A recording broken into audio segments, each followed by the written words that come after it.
저는 정보의 집합체가 시장이라고 봅니다. 우리나라의 주식시장에서 보여주는 그 역동성은 긍정적인 역동성이 아니라 앞으로 발전 가능한 역동성이다. 저는 그렇게만 우회적으로 표현해드리고 싶습니다. 이게 정상적인 시장일까? 만약에 주식시장이 또 그렇다면 이게 정상적인 시장일까? 채권시장이 그렇다면 이런 의문들을 우리가 이제 가져야 할 때다. 투자라는 건 자기의 주관을 가지고 하는 것인데, 그래서 이제 사실 많은 분들이 걱정이 되는 게, 그러니까 우리 금융시장에 뭐 주식을 투자한다든지 네. 투자자 입장에서는 이런 불확실성이 사실은 리스크잖아요. 이런 것들 때문에 불안해할 수도 있거든요. 근데 한국, 뭐 미국 같은 경우야 그냥 계속 뭐 기축통화다 보니까 우상향으로 주식시장 같은 게 올라가지만 한국은 오르다가 다시 떨어지고 또 오르고 또 떨어지고 이게 반복이 되잖아요. 그러니까 이게 한국적 특성이 이런데 지금 말씀하신 이러한 혼란, 예견되는 이러한 것들이 한국 경제를 조금 더 어렵게 하고 또 주식시장을 어렵게 하고 이렇게 되진 않을까? 저는 그걸 생각? 또 반대로 해석할 수도 있습니다. 예를 들어서 서핑을 할 때 파도가 잔잔하게 치는 동해 바다 가서 서핑 좋아하는 분에게 동해 바다 가서 하실랍니까? 아니면 저 하와이 같이 파도가 막 넘치는 그런 데 가서 하시겠습니까? 하면은 하와이 가서 서핑하고 싶다 그러실 거예요. 대한민국의 주식시장이나 금융시장이 발전을 할 수 있는 요인들이 저는 상당히 있다고 봅니다. 예를 들면 미 대통령 선거할 때 오하이오 선거, 뉴햄프셔 선거를 하나의 지렛대로 보거든요.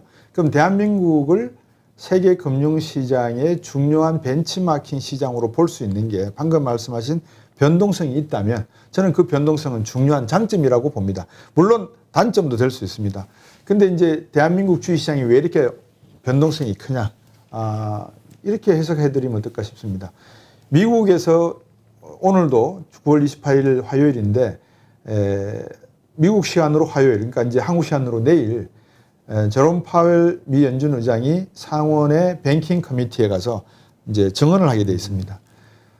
미국의 연준 의장이 시장에 대해서 의회에 나가서 한마디 던질 때 그 말의 신중함과 무게감하고 대한민국에서 어느 경제정책 담당관이 한마디 던지는 그 말의 무게와 책임감, 신중함하고의 차이가 존재할까 하지 않을까라는 의문점을 놓고 봤을 때 미국도 정치적인 고려가 없지 않아 있겠지만 시장이 민주주의의 그 상권 분립의 원칙에 의하듯이 시장도 하나의 독립된 주체로서의 중앙으로서의 역할을 중앙은행장이 한다라는 그 자부감을 가지고 이야기를 해주면 시장은 불확실성이 그만큼 줄어들게 됩니다. 연준 의장이 테이퍼링 시작하겠다고 했다가 바이든 대통령이 하도 옆구리 쿡쿡 찔러서 나 안 하겠습니다. 이러지는 않거든요. 그렇죠. 그러니까 시장에서 정의라고 하는 것은 저는 정보의 집합체가 시장이라고 봅니다. 근데 이 시장에 들어오는 정보 중에서 제대로 된 정보도 있고 잘못된 정보도 있을 것이고 그것이 필터링 되는 하나의 시스템도 저는 존재해야 된다고 보거든요. 그런 모든 정제 과정과 정보의 집합적이고 그래서 합리적인 판단과 실천할 수 있는 정보들이 모여서 역동적으로 굴러가는 시장에 미국의 역할이 존재하기 때문에 반대로 우리나라에서는 그런 시장에 대한 불확실성을 줄여나갈 수 있을 만큼의 말의 무게와 정책의 신뢰성을 가지고 있는 정치와 정책의 집행이 저는 부족하기 때문에 그 역동성은 우리가 더 클 수밖에 없다. 그런 점에서 우리나라의 주식시장에서 보여주는 그 역동성은 긍정적인 역동성이 아니라 앞으로 발전 가능한 역동성이다. 저는 그렇게만 우회적으로 표현해드리고 싶습니다. 네. 지금 그렇다면 아까도 잠깐 말씀드렸지만 뭐 서학김이라고 해서 지금 그 미국 주식, 뭐 중국에도 투자하는 분들도 있지만 하여튼 해외 투자를 많이 하시는 분들이 늘어나고 있잖아요.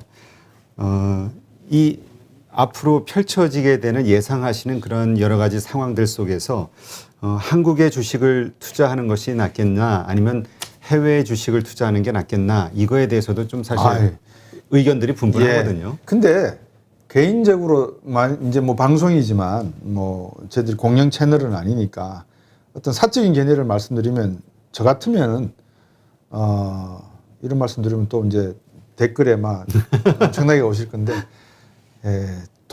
우리나라에 투자하는 것에 대해서는 조금 불안합니다. 앞에서 제가 말씀드렸지 않습니까? 신뢰할 수 있는 정보적 기능과 시장의 기능을 가지고 있는 미국 시장과 한국 시장을 놓고 봤을 때 비교를 한번 해보시면 될 것 같습니다. 만약에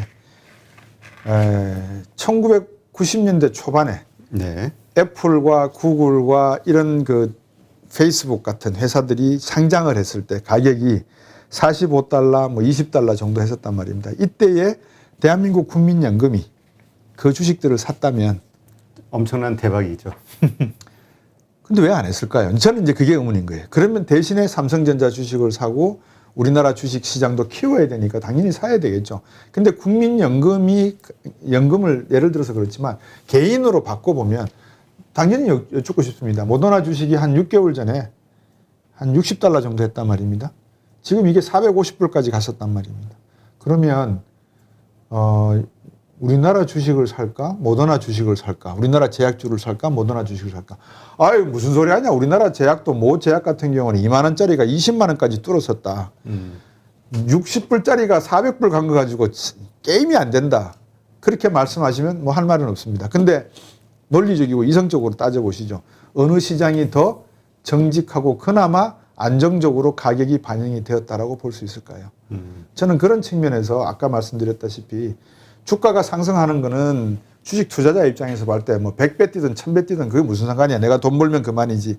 라고 하시면 괜찮습니다. 문제는 그런 로또 대박을 일으키는 사람이 도대체 대한민국에서 1%가 될까요? 아니면 0.1%가 될까요? 저는 0.0001%라고 봅니다.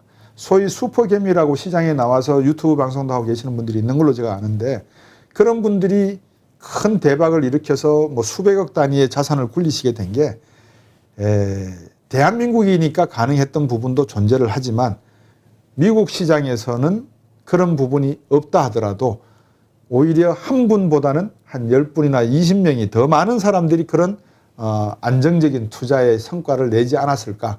그래서 저는 뭐 개인적으로 은밀하게 정직하게 말씀드리면 우리나라 주식시장보다는 선호적으로 미국 주식시장에 투자하는 것이 낫다. 그러면 또 드릴 말씀이 있는 게 미국과 중국 시장을 놓고 어느 걸 비교하겠느냐. 그럼 그렇죠. 당연히 저는 또 중국으로 또 말씀을 드릴 수가 있죠. 그럼 중국뿐만 아니라 베트남, 말레이시아, 태국 이런 시장에도 앞으로 엄청난 주가 상승의 기회가 있을 것이다. 왜?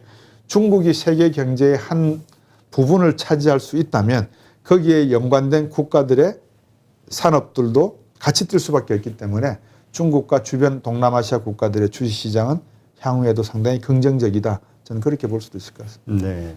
그러니까 우리가 그러니까 그 뭐라 그럴까요? 이렇게 작게 그러니까 사실 국내 주식이 편하긴 하잖아요. 하지만 그렇죠. 예. 환율도 고민 안 해도 되고. 그렇죠. 예. 이걸 좀 넓게 봐서 미국과 뭐 중국과 넓게 여러 나라들을 대상으로 그때 어디가 날 것이냐 상황을 보고 투자할 수 있다 이런 걸로 이해가 되는데 지금 말씀하신 대로 뭐 디지털 경제가 뭐 확산이 되면서 정보의 유통 속도가 엄청 빨라졌다 이런 얘기가 속도죠. 많잖아요. 예. 그러다 보니까 예전에는 하나가 어떤 소문이 나서 이렇게 올라가기까지 이만큼의 시간이 걸렸다면 지금 바로 즉각적으로 반영된다. 마찬가지로 꺼지는 것도 또 그만큼 빨라지고.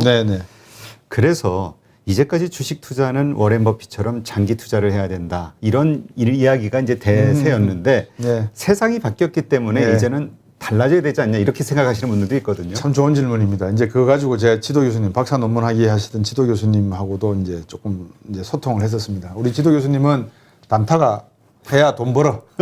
저는 아닙니다. 장기 투자해야 돈을 법니다. 이제 그렇게 말씀을 드렸는데 그거는 저는 개인의 선호라고 봅니다. 지금도. 왜 그러냐 그러면 이 소위 말해서 이 단기에 투자해서 돈을 벌 수 있는 것은 그만큼 단기에 출렁거림이 많았다는 의미거든요. 예.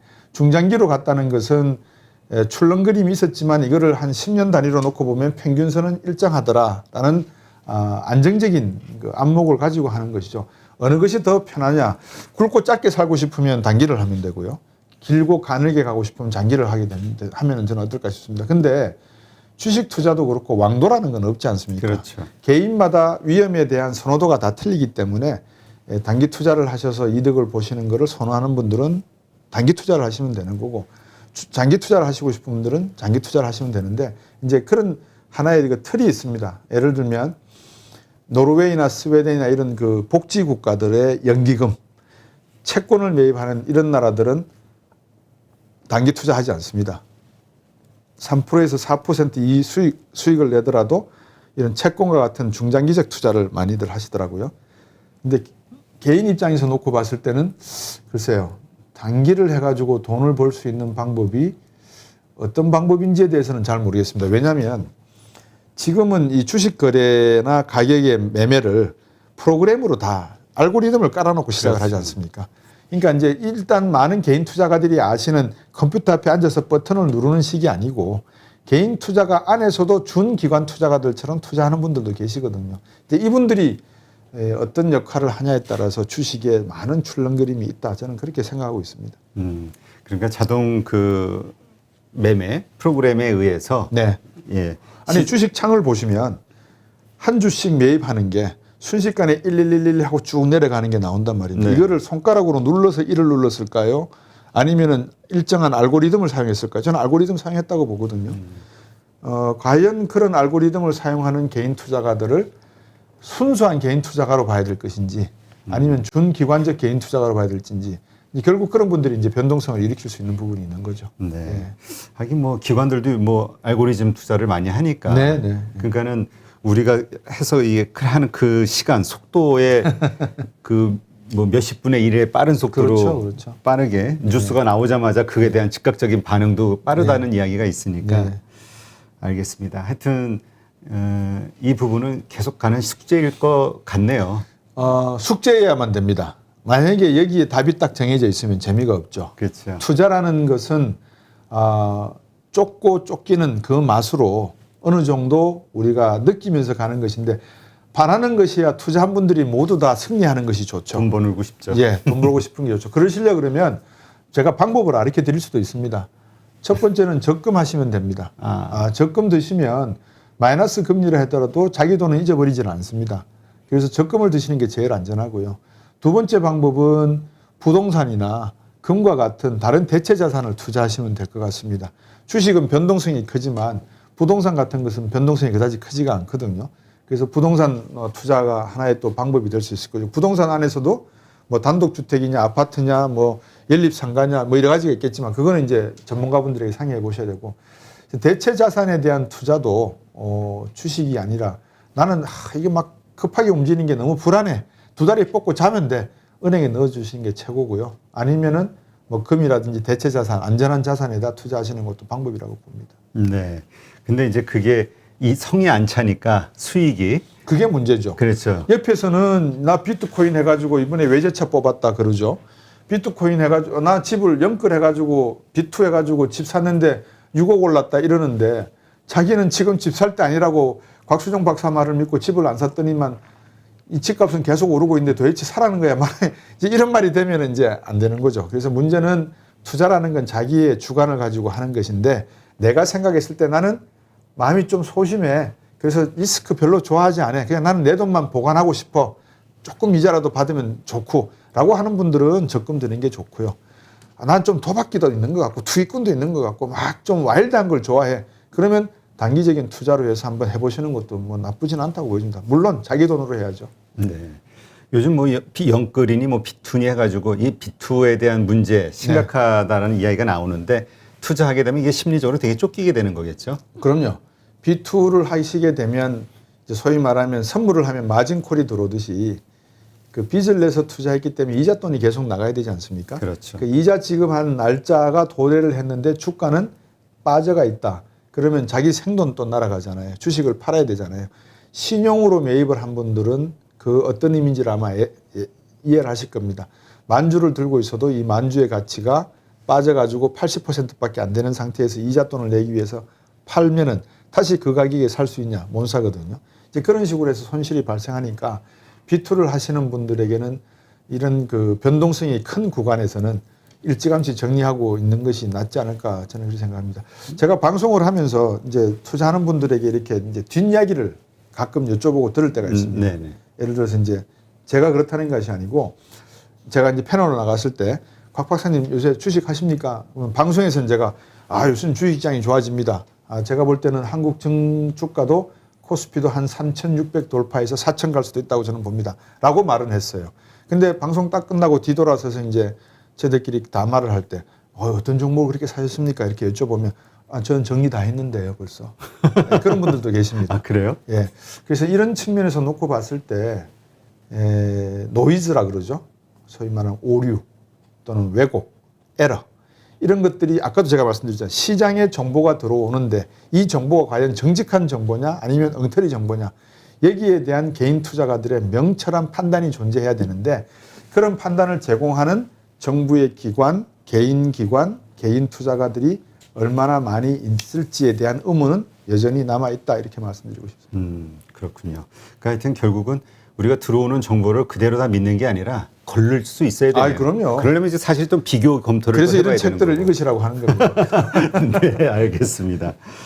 아까 잠깐 부동산 얘기하셨는데 네. 지금 부동산 버블 중에 버블 아니냐 네. 이런 얘기가 있거든요. 네. 그래서 꼭 꺼질 것이다. 네. 아니다. 이거는 뭐 저금리 상황에서는 계속 갈 수밖에 없는 것이다. 어떻게 보세요? 지금 시점에서. 만약에 방금 말씀하신 거를 뒤집어서 말씀하면 저금리 상황이니까 계속 갈 수밖에 없을 것이다라는 말씀은 금리가 상승하게 되면 부동산은 꺼질 수밖에 없을 것이다라는 말로 치환이 되죠. 그렇죠. 예. 그러면 금리는 앞으로 올라갈 수밖에 없단 말입니다. 그래서 부동산 가격이 지금의 추세선으로 계속해서 수직 상승할 것이냐 그러지는 않을 거라고 봅니다. 부동산도 어느 정도 조정이 필요하다. 근데 부동산 시장도 부동산으로만 보셔서는 안 됩니다. 이렇게 말씀드리면 어떨까 싶습니다. 뭐 성남시 사건도 있고 한데 부동산을 딱 놓고 봤을 때 아파트만 제가 놓고 말씀을 드릴게요. 아파트를 처음 개발하려고 그러면 어떻게 해야 됩니까? 제일 먼저 땅을 매입해야 되죠. 그러면 땅을 매입하면은 그 땅이 아무것도 없는 땅이 아니잖아요. 뭐 농지면 그렇죠. 모르지만 다 건물이 있고 그럼 철거를 해야 된단 말입니다. 그럼 철거를 담당하는 용역회사가 하나가 존재를 합니다. 그러니까 시행사, 시공사가 있고 건설회사가 있고 그다음에 이 건설회사가 땅을 매입을 했으면 이 땅에서 아파트를 올리기 위해서 철거를 해야 되니까 철거 용역회사를 하나 끼고 있겠죠. 그다음에 철거 용역회사가 존재를 하고 다 철거를 하고 이제 땅을 고르고 난 다음에는 그다음에 뭘 해야 됩니까? 분양을 해야 되잖아요. 그렇죠. 그러면 분양은 시행시공사가 하지 않습니다. 분양 대행업체가 또 나타납니다. 이 시행시공사를 끼고 있는 그분들이 길거리에서 휴지 나눠주면서 한번 구경하고 가세요 하는 분들이죠. 그럼 분양이 이루어지면 그 사람들은 계속 분양했던 당시의 말을 책임지는 게 아니라 분양이 끝나는 동시에 떠납니다. 소위 말하는 떴다방처럼. 그리고 아파트 분양이 이루어지고 입주가 시작이 되는 거죠. 그러면 이게 하나의 일종의 카르텔이 만들어집니다. 저는 아파트 광고에 예쁜 모델들이 나와서 행복한 모습을 지으면서 살아보십시오 하는 게 정말 저는 이해가 안 되는 게 층간소음 문제 해결을 먼저 해야 되는 거 아니겠습니까? 아파트의 방음이나 층간소음 문제를 해결할 수 있는 방법이 있죠. 방금 말씀드렸지 않습니까? 용역회사를 합리적으로 용역 철거를 할 수 있는 방법이 하나. 마케팅할 때 합리적으로 마케팅할 수 있는 방법이 하나. 시행시공사가. 분양했을 때 분양 단가를 합리적으로 매길 수 있는 거 하나. 이 과정 속에서 어려움도 있겠지만 충분히 해결할 수 있는 부분도 저는 있다고 보여집니다. 이제 그랬을 경우에 아파트의 품격이나 가치가 올라갈 수 있게 되고 그렇게 되면 부동산 시장이라고 하는 게 카르텔에서 조금 더 벗어나서 우리가 부동산 그러면은 가지고 있는 이미지가 엄청나게 폭력적 이미지가 강합니다. 그렇죠. 예, 긍정적 이미지보다도 그런 이미지, 영화 소재로도 나오는 그 철거할 때의 모습, 이거 다 보십시오. 과연 여기서 남는 것이 무엇이냐라고 할 때에 3천만 원 놓고 뭐 몇천억 이득을 봤다. 여기가 전부 다 하나의 노다지라고 가정을 한다면 이게 정상적인 시장일까? 만약에 주식시장이 또 그렇다면 이게 정상적인 시장일까? 채권시장이 그렇다면 이런 의문들을 우리가 이제 가져야 할 때다. 그래서 그것을 가졌을 때 이건 아니다라고 한다면 이제 시장에서 소위 시민들의 목소리가 나와야 된다는 것이죠. 예. 이게 초반에 말씀하신 한국에 이제 곧 불어닥치게 될 어떤 그 변화의 움직임, 그러니까 불공정에 대한 그 변화 욕구, 그 가운데 하나 포함될 수도 있겠네요. 그럼요. 그 변화들이 이제는 하나씩 드러날 수가 있다. 근데 사실 이런 것들 때문에 예전에는 이런 것들이 크게 문제가 되질 않았고 문제가 됐다 해도 금세 사라지는 거였는데 지금은 뭐 정보의 유통 속도가 빨라졌는지는 몰라도 정말 그 파급 효과가 상당한 것 같아요. 그렇죠. 이제 또 정치적으로 공정과 공평에 대한 이야기들을 많이 하셨잖아요. 근데 결과론적으로 공정과 공평이 개선이 되었느냐라는 점에 많은 의문들을 가질 수 있는 부분들이 이제 생겨나는 거예요. 왜냐하면 팬데믹으로 인해서 그동안에 이렇게 봉합해 놨던 것들이 하나씩 터져 나오는 순간일 수도 있다라는 해석이 돼서 방금 말씀하신 이제 그 문제를 얼마나 우리가 슬기롭게 큰 어떤 마찰 없이 사회적인 공감대를 형성해 내느냐, 이게 또 다른 하나의 과제가 될 것이라 보여집니다. 네. 지금 한국의 어떤 경제 그리고 미래에 대해서 걱정하시는 분들 이야기를 들어보면 뭐 책에도 그런 내용이 나옵니다만 한국이 일본의 잃어버린 30년을 따라가고 있는 거 아니냐 이런 얘기가 있잖아요. 이 부분을 어떻게 보세요? 우리가 이제 보통 흔히 잠재 성장률 이야기할 때 잠재 성장률이라고 하는 것은 뭐냐면 한 국가가 가지고 있는 노동과 자본을 다 투자했을 때, 하나도 남김없이 다 투자했을 때 우리가 성장할 수 있는 가치, 이걸 우리가 잠재 성장률이라고 합니다.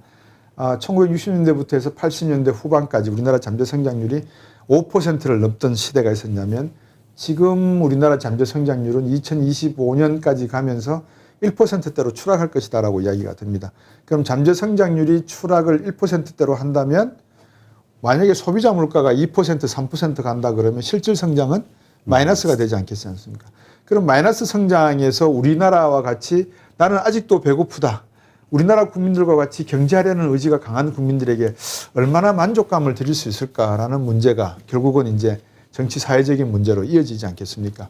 그런 점에서 이거를 부정적이고 시기하고 상대적인 문제로 가져가기보다, 그러니까 사람은 늘 비교하기 마련이잖아요. 근데 이 비교하는 문제를 한 사회의 공동체적 이해관계로, 그러니까 다시 말하면 국가의 이해관계로, 과거에는 보릿고개 넘고 싶다, 이제 배고팠으니까 우리 배고픔을 넘어보자, 이게 하나의 공감대였으면 이제는 우리가 문화적인 가치를 한번 즐겨보자, 우리가 여유롭게 한번 세상을 한번 살아보자, 우리도 남에게 베풀면서 한번 세상을 살아보자라는 긍정적인 가치로 이렇게 공감대가, 국가의 이해관계가 만들어진다면 저는 대한민국은 또 다른 하나의 도약의 계기가 저는 있다고 봅니다. 제가 요즘 즐겨하는, 시청하는, 제가 방송을 잘 안 봅니다. TV를 잘 안 보는데 우연하게 그 스트리트 워먼 파이트라고 하는 그 모 방송국에서 하는 여자 춤추는 댄서분들의 경연을 제가 봤는데 그 프로그램을 보면서 영국이 1990년 중반에 해리포터가 나오고 당시에 국민소득이 1인당 국민소득이 3만 5천 정도에 머물 때 해리포터 이후에 5만 달러로 넘어듭니다. 그러니까 문화적 가치, 문화적 공간을 얼마만큼 만들어내냐에 따라서 이게 국가의 부로 바로 연결이 되거든요. 우리나라에도 BTS가 있고요. 우리나라에도 범이 내려온다와 같은 그런 풍부한 문화적 재산들이 있다면 이것을 어떻게 해서 우리가 발현시킬 것인가, 이거를 한번 고민해 보는 것도 대한민국의 긍정적인 측면이 있다는 것을 저는 아까 우리가 모르는 사이에 대한민국은 벌써 세계 최첨단에 와 있다라는 걸 말씀을 드렸는데, 말씀 주신 대로 부처님은 종교적인 말씀을 드려서 그렇습니다만 물방울 하나에도 수억 개의 생명을 본다라는 말씀을 하셨단 말입니다. 근데 우리는 지금 빛의 속도, 초속 한 34만 킬로미터입니까? 그 속도로 가지고 있는 스마트 모빌리티 폰을 통해서 세계의 모든 정보를 얻어내거든요. 이 정도 되는 그 속도감을 갖고 있는 국가와 국민들은 저는 별로 없다고 봅니다. 이런 인텔리전스, 지혜와 지식을 어떻게 발현시켜 줄 수 있겠는가, 그런 리더십과 직관과 비전을 가지고 있는 사람을 통해서 우리가 또 다른 하나의 도약을 준비할 때가 아닌가라는 생각이 듭니다. 알겠습니다. 지금 그렇다면 일본이 지난 30년간 계속 경제 하향을 해왔잖아요. 뭐 주가도 마찬가지고요. 네. 뭐 최근에 뭐 다시 올랐지만 뭐 계속 하향해 내려왔으니까 지금 한국이 현재 걸어가고 있는 이 방식대로라면 우리도 앞으로 계속 그렇게 어두워질 수밖에 없다, 이렇게 결론적으로 보시는 건가요? 제 책에서 이제 메이지 유신 이야기를 좀 해놨습니다. 1868년에.